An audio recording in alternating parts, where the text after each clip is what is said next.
하나님의 말씀은 열왕기상 17장 말씀입니다. 1절에서 16절까지 함께 보겠습니다. 열왕기상 17장 1절에서 16절의 말씀 같이 보겠습니다. 같이 볼 거예요. 열왕기상 17장 1절부터 16절입니다. 함께 봅니다. 시작. 길르앗에 우거하는 자 중에 디셉 사람 엘리야가 아합에게 말하되 내가 섬기는 이스라엘 하나님 여호와께서 살아 계심을 두고 맹세하노니 내 말이 없으면 수년 동안 비도 이슬도 있지 아니하리라 하니라. 여호와의 말씀이 엘리야에게 임하여 이르시되 너는 여기서 떠나 동쪽으로 가서 요단 앞 그리 시냇가에 숨고 그 시냇물을 마시라. 내가 까마귀들에게 명령하여 거기서 너를 먹이게 하리라. 그가 여호와의 말씀과 같이 하여 곧 가서 요단 앞 그리 시냇가에 머물매 까마귀들이 아침에도 떡과 고기를 저녁에도 떡과 고기를 가져왔고 그가 시냇물을 마셨으나 땅에 비가 내리지 아니하므로 얼마 후에 그 시내가 마르니라.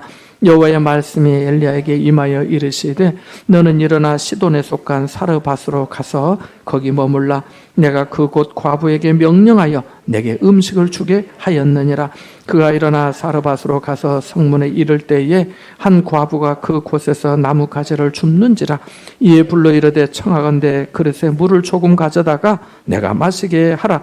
내가 가지러 갈 때에 엘리야가 그를 불러 이르되 청하건대 네 손에 떡 한 조각을 내게로 가져오라.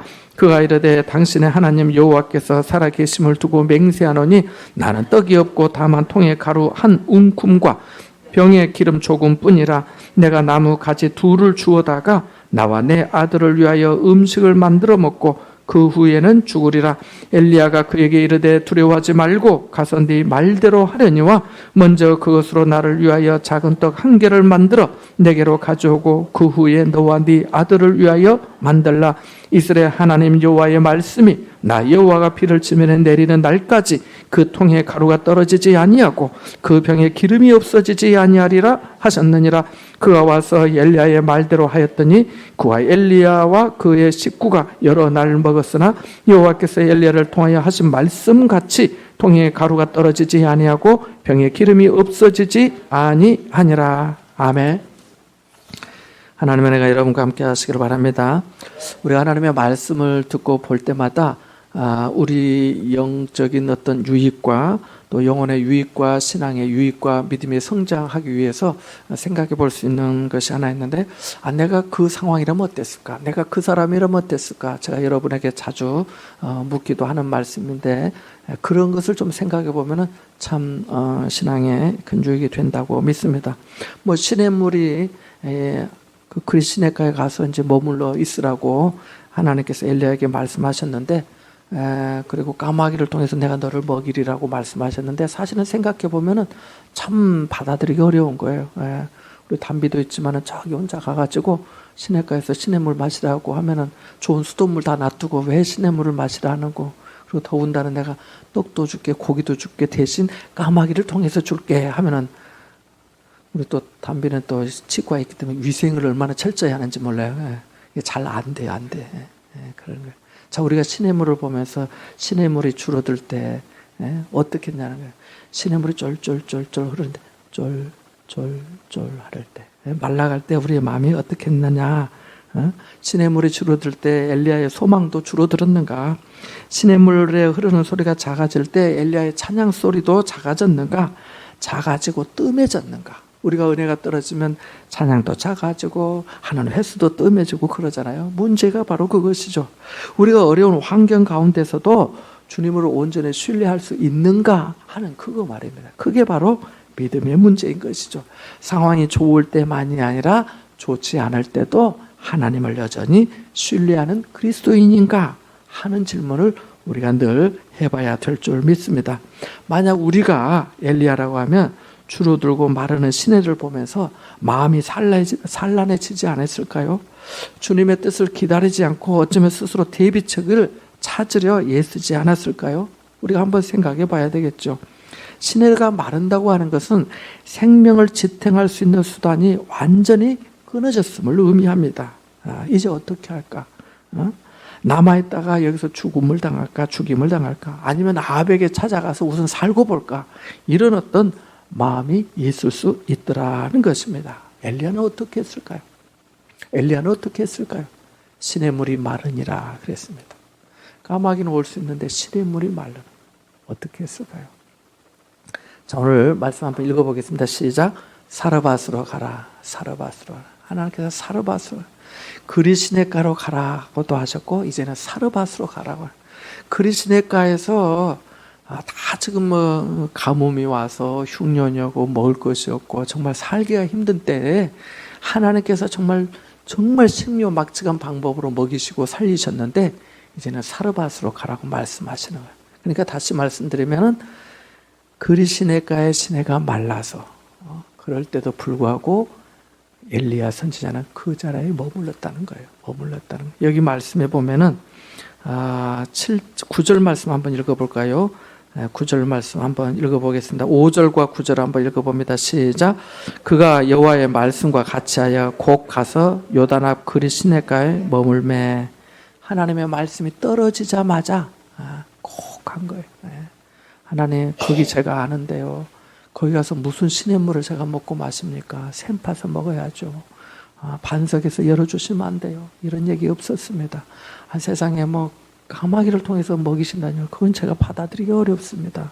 자, 그러다 배탈이라도 나면 어떻게 하겠습니까? 하나님, 저 앞으로 할 일이 많습니다.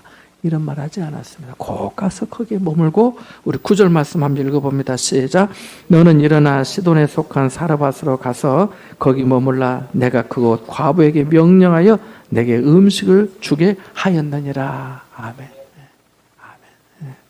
자, 그래서 사르밧으로 가라고 하신 하나님의 말씀을 우리가 하나님의 말씀이 사실은 2절과 17장 2절과 18절 말씀이 동일합니다. 여호와의 말씀이 엘리야에게 임하여 이르시되, 하나님의 말씀이 지금 계속 임하고 있는 거예요. 하나님의 말씀을 듣고 움직이고 하나님의 말씀을 듣고 또 움직이고 이렇게 하는 모습을 보고 있습니다. 다시 말씀드리면 순종하고 있는 거예요. 하나님의 말씀이 떨어지니까 순종하는 거예요. 자, 엘리야는 그리시네가의 물이 마를 때 어떻게 했는가? 거기 있었다는 거예요. 기다리고 있었다는 거예요. 여기에 필요한 게 뭐예요? 인내라는 게 있네. 자, 고린도전서 7장 20절 한번 읽어보겠습니다. 우리는 사실은 어려운 환경을 누구도 좋아하지 않습니다. 저부터도 마찬가지예요. 솔직히 말해서. 자, 고린도전서 7장 20절 한번 읽어봅니다. 자, 함께 보겠습니다. 같이 봅니다. 시작. 각 사람은 부르심을 받은 그 부르심 그대로 지내라. 아멘. 우리는 사실은 시냇물이 말라갈 때 여기 있으면 안 되겠는데, 내가 이걸 봐서는 내일이면 다 끝날 것 같은데, 이렇게 하면 내가 먹을 물도 없고 내가 살 수도 없는데 그럼 어떡하지? 라고 하면서 우리는 참지 못할 수가 있어요. 조급할 수가 있어요. 우리는 뭔가 내 스스로 대비책을 찾아야 돼. 내가 샘을 못 파면은 물이 있는 곳이라도 찾아가야지. 우선 사람이 물은 마시고 살아야지. 이런 생각을 하지 않겠습니까? 근데 그럼에도 불구하고 엘리야 선지자는 거기 있었다는 거예요. 여기에 필요한 게 믿음과 인내인 거예요. 믿음과 인내. 하나님에 대한 전적인 신뢰. 하나님에 대한 전적인 신뢰가 없으면서 하나님을 여러분 믿으십시오. 하나님이 나와 함께 하시고 하나님께서 내 삶의 걸음을 인도하십니다. 여러분 하나님께로 돌아오십시오. 하나님께서 우리를 살리시는 분입니다. 라고 어떻게 전할 수 있겠냐는 거예요. 하나님에 대한 믿음이 없이 하나님에 대한 믿음을 어떻게 전할 수 있겠냐는 거예요. 하나님께서 나를 인도하신 그 자리가 이 자리라고 한다면은 이 자리에 내가 여기에서 고난이 있고 어려움이 있고 불편함이 있고 힘든 것이 있어도 인내할 수 있는, 하나님을 신뢰하고 기다리는 이런 인내가 필요하다는 거죠. 그래서 고린도전서 7장에 말씀하시는 거예요. 각 사람은 부르심을 받은 그 부르심 그대로 지내라는 거예요. 하나님께서 불러주신 자리, 하나님께서 세워주신 자리, 하나님께서 머물라고 하신 거기서 내가 너를 먹이리라 하셨잖아요. 거기 있는 거예요. 그래, 하나님께 이걸 먹인다고 하는 것은 하나님을 신뢰하면서 나를 온전히 의탁하는 거예요. 다 전적으로 하나님께 맡기는 거죠. 내가 살든지 죽든지 주님께 맡기는 거예요. 하나님 앞에 맡기는, 그것이 바로 믿음과 인내가 있어야 한다는 거예요. 자, 두 번째 한번 생각해 보겠습니다. 자, 하나님이 가라고 하신 사르밧은 어떤 곳인가 하는 거예요. 사르밧으로 가라고 하신 거예요. 사르밧으로. 사르밧으로. 사르밧의 뜻은 연단이라는 뜻이 있습니다. 무슨 뜻이 있다고요? 연단의 뜻이 있어요. 제가 그리시네가 말했는데 그리시의 뜻이 무슨 뜻이냐면 기근이라는 뜻이 있다는, 기근. 그리스도인에게라고 가라고 하는 것은 기근의 자리로 가라고 하는 거예요. 기근의 자리는 풍성한 자리가 아니에요. 풍부한 자리가 아니에요. 내가 너로 하여금 양으로 생명을 얻게 하고 더 풍성히 얻게 하려 함이니라 라고 요한복음 10장 10절에 예수님께서 말씀도 하셨지만은 이거는 좀 경우가 다른 거예요. 그리스도인과의 자리도 힘든 자리예요. 그런데 이제는 어디로 가라는 거예요? 사르밧으로 가라고 하는 사르밧. 사르밧의 자리가 어떤 자리, 어떤 이름의 뜻이 있다고요? 연단의 뜻이 있다는 거예요. 연단에. 어떤 데서 온 말이냐면 도가니에서 파생된 말이에요. 그래서 금속을 연단하는 그 풀무불, 도가니에서 나온 단어가 이 사르밧이라고 하는 단어예요. 물론 누가복음에는 예수님께서 말씀하실 때 누가복음 4장 24절, 25절, 26절에 사렙다 가브라고 나와요. 사렙다 가브. 사르밧은 연단이라. 하나님께서 나를 연단의 자리로 밀어넣으신 거예요. 아니 그리스도인과에서 좀 고생 좀 했는데 그러면 조금 더 편한 자리로 영전시켜 주시거나 좀 업그레이드 환경을 좀 시켜주시면 얼마나 좋아요. 그런데 또 사르밧으로 밀어넣으시면 사르밧으로 가라는 거예요. 근데 또 가는 거예요. 자, 우리들도 마찬가지. 우리들도 믿음이 연단받는 장소가 있더라는 거예요. 삶의 시간 가운데 여러분도 이사해 보셨을 거예요. 저도 이사해 봤어요. 저는 정말 제 일생 일대에 부산에서 이렇게 살리라고 생각도 못했습니다. 자, 2005년에 부산에 오게 될 때 그 전에 있던 교회 목사님이 참 뭐 여러분 어떻게 생각하실지 모르지만 스카우트해서 제가 온 거예요. 그냥 뭐 이력서도 안 쓰고 그냥 당회를 해야 되니까 필요하니까 그냥 내가 부르면 강 목사님 오면 좋겠네. 아 그랬더니 뭐 어른이 말씀하시니까 아 예 이렇게 대답을 했는데 뭐 안 해요 이렇게 할 수는 없잖아요. 아 예 이렇게 했는데 전화가 왔더라고요. 그래서 지금까지 오면서 한 3년만 살다가 또 하나님께서 뭐 인도하신 곳 있지 않겠는가 해서 이제 저쪽으로 가려고 했어요. 저쪽으로. 그리고 또 다른 기회도 있었어요. 그런데 아무튼 안 됐고 지금 이렇게 기장 땅에 서 있습니다. 여러분과 함께. 우리 삶의 자리에 저는 하나님께서 그렇게 그런 시간들을 통해서 저를 다루실지는 몰랐어요. 또 앞으로도 사실은 몰라. 저뿐 아니라 여러분에게도 그러신 거 아니에요? 어떤 때는 질병으로 오늘도 5시 54분 뭐 수업에 이렇게 준비하고 있는데 또 연락이 온 거예요. 목사님 아버님이 위중하신데 오셔서 기도 한번 해주시면 안 되겠냐고. 어머님이 목사님 오시면 좋겠다 한다는 거예요. 제가 수요예배 중인데요. 목사님, 근데 갈게요. 그래서 갔어요. 그 금방 온 거예요. 금방. 또 금방 가서 자, 기도합시다. 그러면 자, 갑니다. 이럴 수 있습니까? 그럴 수 없잖아요. 같이 찬송도 하고, 기도도 하고, 또 뭐 다 울고 있는데, 다 힘들고 있는데, 놀라운 거는 제가 갈 때 혈압이 30이에요, 30. 그래서 병원에서 이제 1시간밖에 안 남았다고 한 거예요. 근데 기도하고 얘기하는 중에 혈압이 정상이 됐어요. 식구들이 다 놀란 거예요. 목사님이 기도해 주시고 정상됐나봐요. 정말이에요. 별로 놀라지도 않으신 눈치네. 하나님의 은혜인 줄로 믿습니다. 그러나 이후로 시간은 몰라요. 그러나 우리는 항상 순간순간 내일 일은 몰라요. 오늘 하나님이 주신 은혜가 있는 줄로 믿습니다. 사르밧은 그러한 곳인 거예요. 하나님이 사르밧으로 가라요. 사르밧. 길이가 얼마나 되냐면 그리스도인께서 역사학자들에 가면은 120km, 300리가 되는 길이에요. 그러면 기근이 다 온 땅에 임해서 먹을 것도 없고 힘들고 다 허걱거리고 사는 때 거기서 또 가야 되는 거예요. 요단강의 그리스도인가에서 시돈 지중해 연양까지 가는 거예요. 사르밧까지. 누가요? 엘리야 혼자 가는 거예요. 뭐 듣고? 하나님 말씀 듣고 주와 같이 길 가는 거 즐거운 일 아닌가 하면서 간 거예요. 뭐가 즐겁겠어요? 목도 마르고. 근데 이 말만 들은 게 아니에요. 이 사르밧이 알고 보니까 이런 곳인 거예요. 한번 읽어보겠습니다. 시작. 시돈에 속한 땅. 하나님께서 세상에 사르밧으로 가라 했는데 그 땅이 시돈 땅인 거예요. 여기 뭐 전에도 말씀드렸지만 이세벨의 고향인 거예요. 이세벨의 고향, 여인의 고향. 바알 숭배의 본산지. 이스라엘을 완전히 망하게 하고 부패한 아주 그 본산지. 거기가 바로 시돈인 거예요. 근데 거기를 가라. 그리고 이 시돈이라고 하는 것은 이스라엘 땅이 아니에요. 그러니까 그리시네가에서 이스라엘을 지나서 이방 땅으로 가는 거예요. 여러분, 우리가 말을 해도 우리나라 사람이 좋아요? 이방 사람, 외국 사람이 좋아요?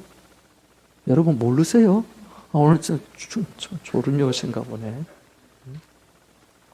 이방 땅, 이방 땅. 더 놀라운 것은 예수님이 이런 말씀하셨어요. 누가복음 4장 25절 20, 이스라엘에 많은 과부가 있었다. 이스라엘은 뭐가 있었다고요? 많은 과부. 자, 어려운 때에 여기도 어렵고 저기도 어렵지만은 그래도 멀리 있는 친척보다 가까운 이웃이 더 가깝다는 말처럼 내 동포, 내 형제가 더 낫잖아요. 아니, 왜 하필 시돈 땅, 이방인의 땅에 속한 사르밧까지 가라 하냐는 거예요. 이스라엘에도 많은데, 이스라엘에도 과부들이 많이 있었어요. 나중에 나오지만은, 아니, 과부면 다 뭐 비슷한 과부 아니에요. 다 혼자 돼서 자식 키우고 살고 힘들게 살고, 이 과부가 가난과 고독과 외로움과 아주 연약함의 상징이잖아요. 고아와 과부가. 그런데 왜 하필 이스라엘의 과부도 아니고 저 이방 땅의 시돈에 있는 과부를 통해서 먹이시겠냐는 거예요. 그것도 이 시돈에서. 하나님께서 보란 듯이 바울의 본산지에서 하나님의 살아계심을 엘리야를 통해서 나타나게 하시는 거예요. 그런데 그곳은 바로 앞부분에 말씀드렸지만 연단받는 장소라는 거예요. 연단받는 장소. 다시 말씀드리면 우리가 영적으로 더 건강하고 더 성장하고 더 하나님 앞에 크게 쓰임받기 위해서는 때로는 그리시네가의 연단의 시간이 필요해요. 또 때로는 사르밧의 연단도 필요하더라는 거예요. 우리가 어느 선에 있을지 몰라요. 처음부터 그가 연단받은 건 아니지요. 갈릴리 길르앗에 우가는 디셉 사람이었거든요. 길르앗에 있을 때는 어쩌면은 기도하고 또 하나님 섬기면서 크게 어떤 불편함이 없는 평온하고 목가적인 그런 삶을 엘리야가 살았을지도 몰라요. 근데 하나님께서 아합에게 보내셔서 그를 대면하게 하시고 그 다음에 또 그리시네가에서 정말 또 힘겨운 쓰라린 경험을 하게도 하시고 또 이제 사르밧으로 하나님이 또 몰아넣으시는 거예요. 또 다시 나중에 이제 또 아합을 만나게도 하시죠. 계속해서 지금 다니는 거예요. 우리가 저 멀리 배는 나의 시온성 하는 것처럼 오늘은 이고 내일은 저고 인자가 머리 둘 곳이 없다고도 말씀하셨는데 예수님께서 우리를 그리시네가의 시간에서 어떤 애는 사르밧의 환경으로 몰아넣으시기도 한다는 거예요. 자, 바로 그렇다는 거예요. 믿음이 연단받는 장소가 바로 이 사르밧이다라고 하는 것입니다. 그리고 시돈, 이방 땅의 사람, 거기서 이건 사실은 자존심 상한 거예요. 이스라엘 사람들이 마치 이거나 마찬가지예요. 요한복음 1장에 예수님께서 자기 땅에 왔지만 자기 백성 영접하지 아니하였다잖아요. 영접하지. 내가 당연히 응당 대접을 받고 영접을 받고 하나님 아는 사람들과 함께 교제하고 해야 되는데 그런 일이 아니라 오히려 저 이방 땅에 믿지 않는 바알을 섬기는 그 우상 땅으로 밀어넣어서 그 땅에 머물게 하신다는 거예요. 누가 거기 가서 있고 싶어 하겠어요. 하나님의 섬기는 예루살렘이 좋고 그래도 사마리아가 회파되고 아합이 그런다 하더라. 그래도 내 조국에서 있는 게 낫지 않은 거예요. 그럼에도 불구하고 하나님이 시돈 땅으로 밀어넣은 거예요. 이세벨의 고향으로 말입니다. 자, 더 기가 막힌 것은 그도 그럴 수 있어요. 바로 네 번째, 같이 한번 읽어보겠습니다. 시작. 엘리야를 공개하기 위해 택한 사람. 하나님께서 엘리야를 먹이시기 위해 택한 사람이 누구예요? 누굽니까? 과부예요. 이름이 있어요? 없어요? 이름도 없어요. 그 사람 가면 이런 옷 입고 있을 거다. 사인이 있어요? 없어요? 없어요. 메시에 가면 만날 거다. 그 사인이 있어요? 없어요? 없어요. 이거는 사실은 자존심 상하는 일입니다. 그러지 않겠어요?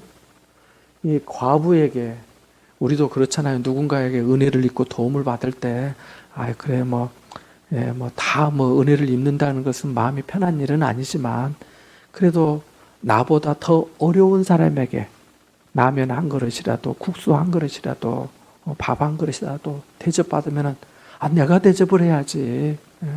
받으면 마음이 어렵잖아요. 더군다나 하나님의 사람이 말입니다.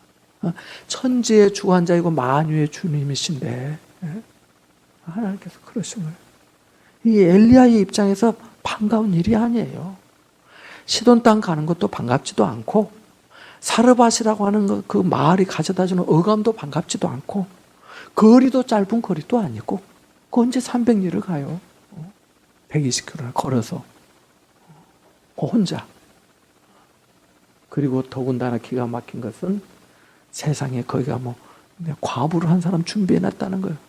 부자도 아니고 상인도 아니고 넉넉한 사람도 아니고 가서 또 만나보니까 한 움큼밖에 없다는 거예요. 이거 해먹고 죽을란다는 거예요. 기가 막힌 거 아니에요? 저도 이렇게 목회를 하니까 어쩌다가 뭐 대접을 많이 받는 경우가 있는데 금방 말씀드린 것처럼 어떤 때는 이제 가난한 교우들을 만나기도 하죠. 그러면 밥값을 하나 주실 때도 있어요. 부산진교에서 밥값을 하루에 10병 마셨어요. 10병. 목사님 수정동, 좌천동 그게 다 어려운 집들이어가지고 밥값을 주시는 금성 아파트, 좌천 아파트 뭐 길도 없어 뭐 어디가 있는지도 몰라. 거기 가면 그래. 감사합니다. 그 어떤 때 또 참 어려운 분이 목사님 국밥 좋아하세요. 국밥 한 그릇 하시면 안 될까요? 참 맛있게 먹죠. 제가 사드릴게요.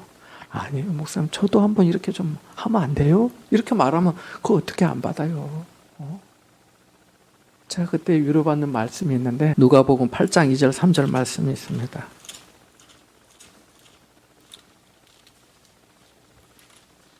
같이 한번 보겠습니다. 8장 2절 3절입니다. 함께 봅니다. 시작. 또한 악귀를 쫓아내신과 병 고침을 받은 어떤 여자들 곧 7 귀신이 나간 자 막달라인이라 하는 마리아와 헤롯의 청지기 구사의 아내 요한나와 수산나와 다른 여러 여자가 함께하여 자기들의 소유로 그들을 섬겼더라. 아멘. 그러니까 예수님과 제자들을 섬겼다는 건데 자기들의 소유로 섬겼다는 거예요. 근데 헤롯의 청지기 구사의 아내 요한나 이런 사람들은 좀 그 신분이 있고 지위가 있는 사람들의 헤롯 왕의 청지기 역할을 하는 그 구사라고 하는 뭐 총지배인의 뭐 아내니까 좀 한데 근데 2절 말씀에 보면 7 귀신이 나간 자 막달라 마리아인이라 하는 여자, 마리아라 이런 여자. 그러니까 누구 어떤 부자들, 어떤 남자들이 아니고 힘없는 당시의 여인들이 그렇게 섬겼다는 거예요. 우리도 생각해봐요. 예수님께서 과부의 그 2렙돈을 버시고 그가 생활비 전부를 드렸다 했는데 아니 예수님이 그 과부를 도와줘야지 무슨 헌금을 받아요. 우리가 그러면 가난한 사람들은 헌금하지 마세요. 그럴 수도 없지만 하나님 앞에 자신이 드리고 싶어 해서 섬기고 싶어 해서 하나님께서 그렇게 하라고 하셔서 하신다면은 그걸 어떻게 막아요? 그러니까 하나님께서 또 그렇게 하시고 나면은 그냥 받아들이면서 또 제 기도하고 또 섬길 기회가 있으면 또 섬기고 그래 하는 거죠. 저희도 안 그러겠습니까? 그래서 사실은 자존심 상하는 일이에요.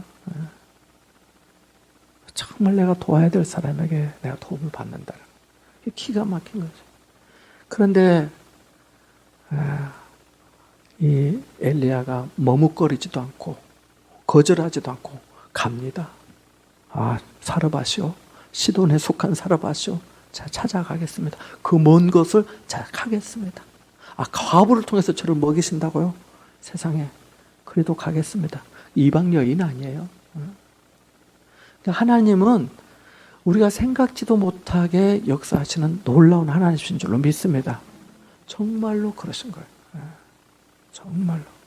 그런 일들을 열거하자면 끝이 없을 거예요.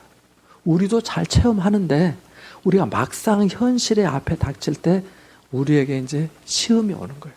이게 엘리야도 마찬가지죠. 그리스네가가 마르면은 사르밧이 열리는데 엘리야가 믿은 건 그거죠. 하나님께서 인도하신다. 내가 내일 일은 모르지만 하나님이 가라고 하시면 내가 가는 거다. 그거인 거죠. 그게 중요한 거예요.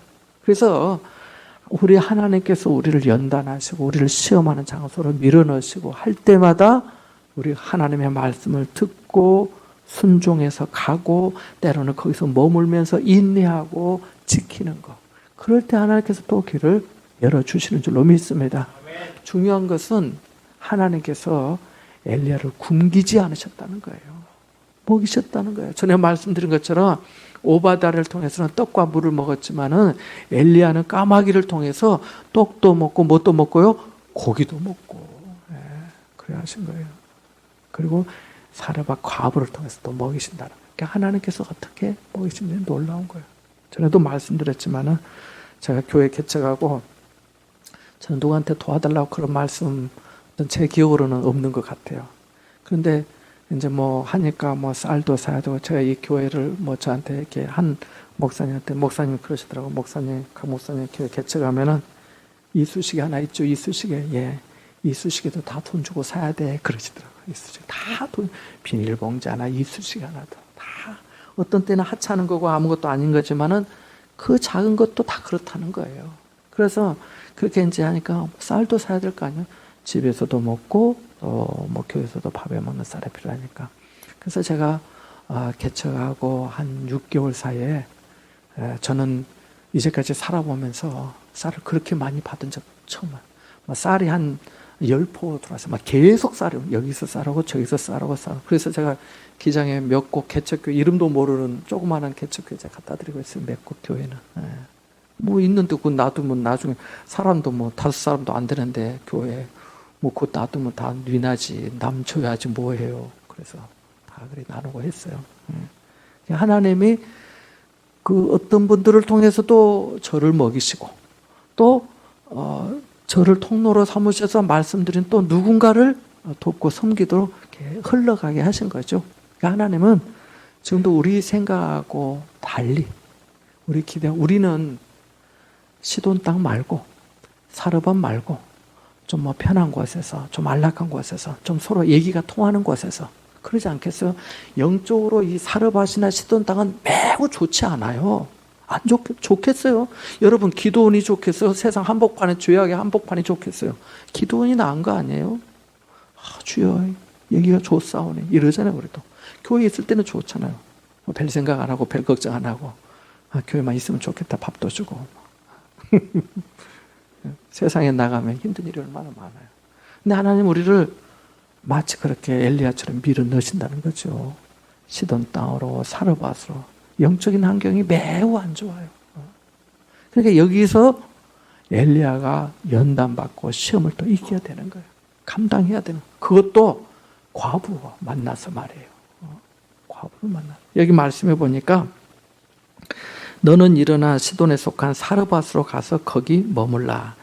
앞에서도 말씀하시는 마치 그리스나가에 보내면서 하신 말씀하고 똑같이 말씀하시는 거예요. 너는 여기서 떠나서 요다나 그리스나가에 숨고 그 시냇물을 마시라. 내가 까마귀들에게 명령하여 거기서 너를 먹이게 하리라. 이렇게 말씀했는데 9절 말씀에도 보면 거기 가서 거기 머물라. 내가 그 곳 과부에게 명령하여 네게 음식을 주게 하였느니라. 이렇게 말씀하고 있어요. 그래서 사실은 이 9절 말씀, 한 절 말씀만 생각해도 기가 막힌 거예요. 또 영적으로도 정말 시험 들고 어려운 그런 상황이 바로 이런 훈련인 것이죠. 하나님의 계획 가운데 지정해 놓으셨다는 그런 뜻이 있다는 것입니다. 우리는 그리스네가만도 벌써 이미 다 쓰러져 버려요. 사르밧까지는 못 갑니다. 제가 지금 물도 마신 지 좀 됐고, 목사님, 하나님 제가 허기셔서 어떻게 120km, 300리를 또 어떻게 갑니까? 어떻게 사람들의 또 눈을 피해서 또 누군가 또 아비 군사라도 풀어서 하면 어떡합니까? 이런 거 다 하나님 말씀하신 대로 가겠습니다 한 거예요. 자, 하나님의 계획은 무엇인가? 과부에게 명령하셨다는 과부에게. 근데 사실은 과부는 하나님 앞에 명령받은 것으로 나오진 않습니다. 주의 종이 오실 줄 제가 알고 있었습니다. 내게 있는 모든 것을 주께 다 드리겠습니다. 저는 죽어도 됩니다. 이거 드십시오. 엘리야 선지자님. 저희는 괜찮습니다.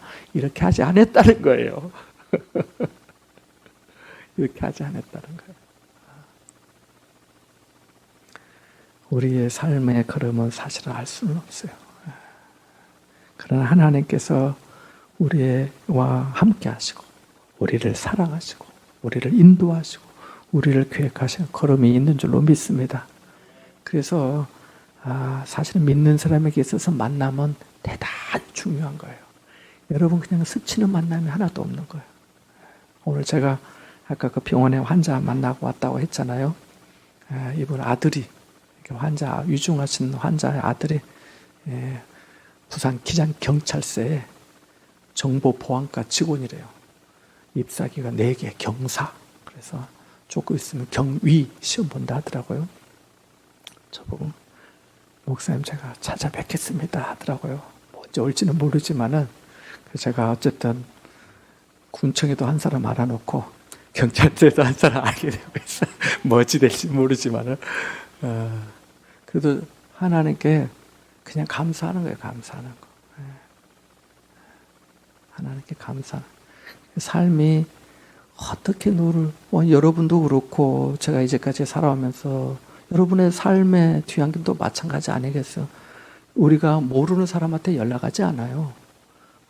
권사님 이런 기도 좀 같이 해주시면 안 될까요? 집사님, 장로님 우리 가정에서 좀 기도 좀 부탁드립니다. 같이 하는 거예요. 같이 하는 거예요. 중보하고 축복하고 사랑. 그러는 중에 하나님께서 또 어떻게 역사를 하시는 그런 거 너무 놀라운 거예요. 그래서 자, 우리 적용하는 게 2가지만 읽어보고 마치고자 하는데, 자, 첫 번째 한번 읽어보겠습니다. 시작. 종의 길은 순종의 길이다. 자, 따라서 해보겠습니다. 종은 순종이다. 순종. 종의 길은 순종의 길. 종이라 하시고 순종을 하지 않으면 불순종하는 거 종은 종이 아닌 거예요. 하나님께서 그리시 내가로 가라면 가고 살아봤으러 가라면 가고 내가 과부를 통해서 내가 먹이겠다. 너 그 음식 먹게 해주겠다. 그러면 또 가고 까마귀 통해서 너 먹이겠다 하면 또 그래요 하나님 내가 그래 하겠습니다 하는 거예요. 근데 막상 우리는 머리로는 그래 나도 그래야지 하지만은 신의 물이 말라가고 과부를 얼굴을 볼 때 지금 이 먹는 것도 없어 얼마나 얼굴이 안 좋겠어요.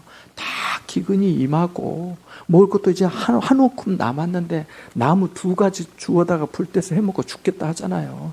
죽음을 앞두고 있는 그 여인의 얼굴이 무슨 평안하고 무슨 은혜가 넘치겠어요. 얼굴이 뭐가 좋겠어요. 무슨 이렇게 팩을 했겠어요.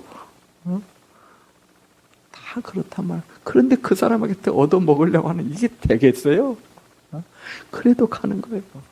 그래 하나님이 하신다고 가는 거예요. 그래서 우리들도 마찬가지. 2번째 한번 읽어보겠습니다. 시작. 영혼이 성장하고 강건하려면 말씀에 의해 조종되어야 한다. 우리의 행동이 좀 줄였지만 우리의 행동이 말씀에 의해 조종되어야 합니다. 중요한 말씀이 있는데 여기만 찾아보고 마치겠습니다. 민수기 9장 한번 보겠습니다. 민수기 9장 18절에서 23절까지 사이에 보면은 여호와의 명령을 따라 이런 말씀이 나오는데 무려 7번이나 반복되어 있습니다. 민수기 9장 18절에서 23절의 말씀입니다. 23절의 말씀 함께 보겠습니다. 시작. 이스라엘 자손이 여호와의 명령을 따라 동그라미 하시고 행진하였고 또 여호와의 명령을 따라 진을 쳤으며 구름이 성막 위에 머무는 동안에는 그들이 진영에 머물렀고 구름이 성막 위에 머무는 날이 오래일 때에는 이스라엘 자손이 여호와의 명령을 지켜 거기도 동그라미 행진하지 아니하였으며 혹시 구름이 성막 위에 머무는 날이 적을 때에도 그들이 다만 여호와의 명령을 따라 동그라미하고 진영을 따라 머물고 여호와의 명령을 따라 행진하였으며 혹시 구름이 저녁부터 아침까지 있다가 아침에 그 구름이 떠오를 때에는 그들이 행진하였고 구름이 밤낮 있다가 떠오르면 곧 행진하였으며 이틀이든지 한 달이든지 1년이든지 구름이 성막 위에 머물러 있을 동안에는 이스라엘 자손이 진영에 머물고 행진하지 아니하다가 떠오르면 행진하였으니 곧 그들이 여호와의 명령을 따라 진을 치며 여호와의 명령을 따라 행진하고 또 모세를 통하여 이르신 여호와의 명령을 따라 여호와의 직임을 지켰더라. 아멘. 할렐루야. 그래서 하나님의 명령을 따라 움직였다는 거예요. 어떤 때는 하루 이틀이든지 한 달이든지 1년이든지 또 저녁에 있다가 아침에 구름이 떠오르면 또 가고 하나님의 말씀에 따라 움직였다는 거예요. 여기 제일 마음에 와닿는 표현이 제 입장에서는 20절과 21절 말씀. 혹시 구름이 성막 위에 머무는 날이 적을 때는 그럴 때도 있을 거 아니에요. 또 뭐 많을 때는 또 그런 대로. 그러니까 하나님께서 어떤 때는 이틀이든 한 달이든 오늘은 이고 내일은 저고 하는 것처럼 그렇게 갔다는 거예요. 23절 말씀에 보면 여호와의 명령을 따라, 또 하나님께서 모세를 통하여 이르신 여호와의 명령을 따라 여호와의 책임을 다 지켰다는 겁니다. 여러분도 또 우리들도 하나님의 명령을 따라, 하나님의 말씀에 따라 우리의 행동이 조종되어질 때 종은 순종하는 종이라 했습니다. 그래서 순종과 복종이, 우리가 하나님의 말씀에 순종하면 영원히 건강하고 또 기쁘게 됩니다. 그래서 하나님의 말씀에 따라 순종하는, 그래서 우리의 영혼의 성장하고 또 강건하고 또 연단이 되어서 하나님 앞에 더욱더 크게 쓰임받는 복된 삶이 될 수 있기를 바랍니다.